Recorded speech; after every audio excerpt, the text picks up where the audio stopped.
is why I say. Anyway, I said jigger actually, which is what I would personally identify as. If you don't know what that is, I blame my grandfather. So and I'm from Southeast London.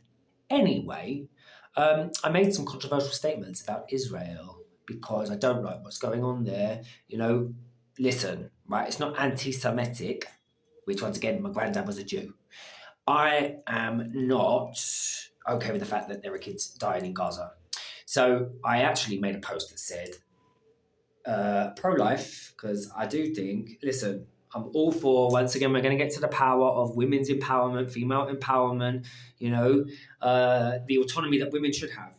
But I don't think that a medical industry that is allowing women to, or promoting the idea that terminating pregnancies is not killing life, because it is. I think we need better things in place to really inform and educate people about the sacredness of what sex is, and for men and women, so that we're not being forced into positions that it is completely normalized to have medical procedures that are not good for your system, and that can affect your fertility, and that are normalized as not killing, which it is. I'm a staunch vegan as well. I'm not into the realm of ending life. So I stand on that. I also stand on the fact that, once again, I don't think it's anti-Semitic to be anti what is going on in Israel with children dying. Not okay. I also have very publicly been against the trans movement. I think that the medical industry and the drug companies are forcing a narrative that is based on a lie. You cannot change your gender. It is impossible. Let's help people that are in a vulnerable position.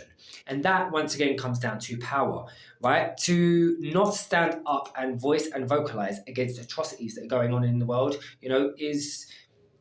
we need to use that power in order to get things moved and shifted and changed. There's a lot of terrible things that are going on in the world at the moment.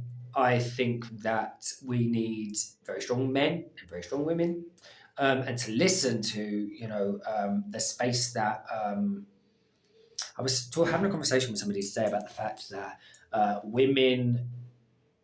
When did the disrespect towards women come in, or the objectification or the sexualization that took away the reverence and the sacredness that the feminine energy brings? When did that begin? When did that start? Because the ability that women have to provide, I am much more resonant to women in terms of if sometimes when men try to tell you things, they're doing it because they feel a sense of dominance because they're deeply insecure. So they want to dominate, or they want to control, or they want to be the alpha male in order to feel a sense of power because they don't feel it in themselves. Ugh. I don't respond very well with that. So I'm much more,